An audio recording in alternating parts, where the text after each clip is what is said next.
Theta 1, theta 2, theta 3 up to theta 10 क्या हमारे पास पॉजिटिव नंबर्स हैं, ओके, जो रेडियन की फॉर्म्स में हमें गिवन दिए हुए हैं, okay.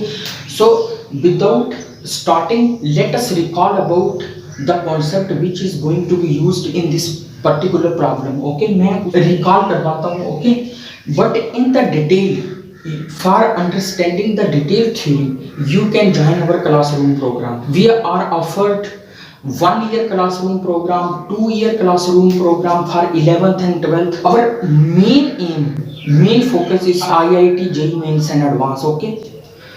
This problem is asked in IIT JEE Advanced 2021. In 2021 complex पर 2 क्वेश्चन पूछे गए हैं।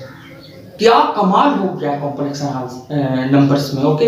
कॉम्प्लेक्स नंबर पर IIT JEE Advanced 2021 में 2 क्वेश्चन पूछे गए हैं। पहले एक क्वेश्चन पूछते थे, ओके। इस बात को ध्यान में रखते हुए मैंने कॉम्प्लेक्स नंबर्स की सीरीज शुरू की, ओके। तो let us recall about the beautiful point of the complex geometry, okay. e to power iota theta minus e to power iota phi equal e to power iota alpha, okay. इसको हम complex geometry पे कैसे represent करते हैं, okay. Suppose अगर theta is this, ये हमारा angle क्या है, थीटा। अब ये एंगल जो हमारा फाई एंगल कौन सा है, फाई थीटा से छोटा है, ओके। ये हमारा एंगल है फाई। अब क्या फाई इससे सब्ट्रैक्ट हो सकता था? There are many question, but वो सब यहाँ डिस्कस करना फिर तो प्रॉब्लम सॉल्व करना पॉसिबल नहीं होगा, वीडियो अननेसेसरी लेंथी हो जाएगा, ओके। तो ये सब बातें हम क्लासरूम में अच्छे तरीके से डिटेल में डिस्कस करते हैं, ओके। और ये एंगल जो थीटा में से एंगल फाई जब हम सब्ट्रैक्ट कर देते हैं, जो लेफ्ट एंगल है वो एल्फा है, वो ये एंगल है हमारे पास फाइन। ये आपको क्लियर हो गया होगा। और इसका आर्ग्यूमेंट क्या है, argument e to power iota theta minus e to power iota phi, क्या e to power argument of e to power alpha, और argument e to power iota alpha क्या होगा, एल्फा होगा। और फिर वो आगे डिस्कशन है कि किस क्वाड्रेंट में तो क्या है। उसने हमें एक रिकरेंस रिलेशन दिया हुआ है, ओके। रिकरेंस रिलेशन हमारा क्या है, z k equal z k minus 1 e to power iota theta की, ओके। और z1 की हमें वैल्यू भी गिवन है e to power iota theta 1। For z2 की वैल्यू फाइंड करने के लिए हम क्या करेंगे, इस रिकरेंस रिलेशन में हम k को 2 पुट करेंगे, तो क्या आएगा z2 इक्वल z2 माइनस 1 क्या होगा 1, z1 e की पावर आयोटा थीटा, k क्या पुट कर रहे हैं 2, तो ये 2 आ जाएगा।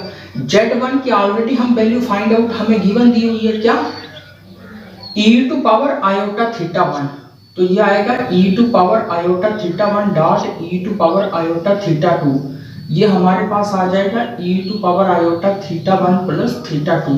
तो z2 की वैल्यू क्या आ चुकी है, e to power iota theta 1 plus theta 2, तो z1 क्या है e to power iota theta 1।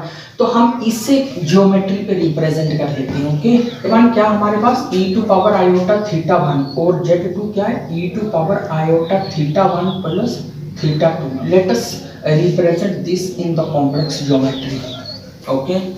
Theta 1 plus theta 2 naturally उसने पॉजिटिव दिए हुए हैं, तो थीटा 1 प्लस थीटा 2, थीटा 1 से तो बड़ा ही होगा एंगल, ओके। तो यहाँ ये हमारे पास कंप्लीट आ चुका क्या, थीटा 1 प्लस थीटा 2, तो इतना लगा लो, ये होगा थीटा 1। तो जो बच गया theta 1 plus theta 2, theta 1 plus theta 2 में से कौन क्या निकाला, थीटा 1, तो क्या बच चुका है मेरे पास थीटा 2, ये एंगल थीटा 2 बच चुका है, ओके। z2 माइनस z1 को मैं सब्ट्रैक्ट करूं तो ये क्या आएगा, यहाँ e की power iota theta 1 plus theta 2 आएगा, ओके। और माइनस e की पावर आयोटा थीटा 1 आएगा, ओके।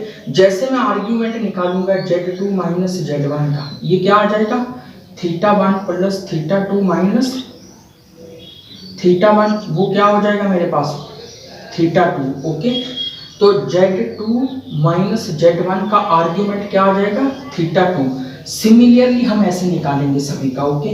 z3 माइनस z2 क्या आ जाएगा मेरे पास, z3 क्या होगा e to power Z3 minus Z2, Z3 क्या होगा e to power iota theta 1 plus theta 2 plus theta 3। इसको आप कैसे निकाल सकते हो, put k equal 3 in the recurrence relation z k equal z k minus 1 e to power iota theta k। Okay, उसमें आप सब पुट करके देख सकते हो e to power iota theta 1 plus theta 2। Okay, अब इसका आर्ग्यूमेंट क्या होगा,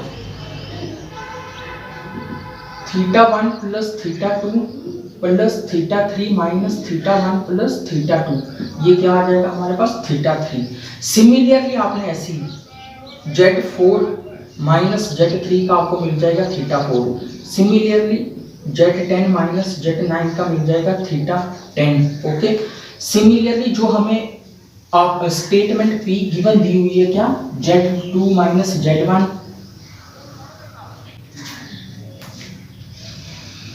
प्लस Z3 माइनस Z2 अब to Z10 minus Z9 plus Z minus Z10। Okay, अब Z1 और Z10 को मैं डिस्कस कर लेता हूँ। Z1 क्या होगा हमारे पास e आयोटा थीटा 1 और Z10 क्या होगा e iota theta 1 up to theta 10। तो ये क्या आ जाएगा e आयोटा, ये सम ऑफ एंगल्स क्या गिवन दी हुआ है 2 पाई।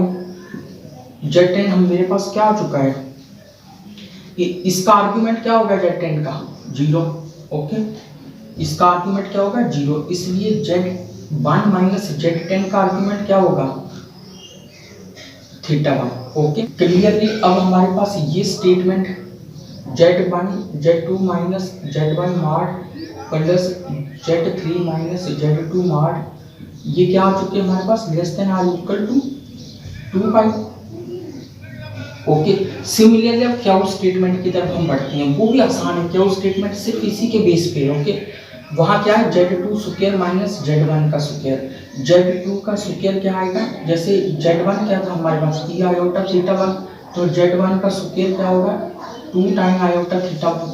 तो Z2 क्या था हमारे पास e iota theta 1 plus theta 2, तो स्क्वायर है तो इसके साथ 2 लगा देंगे।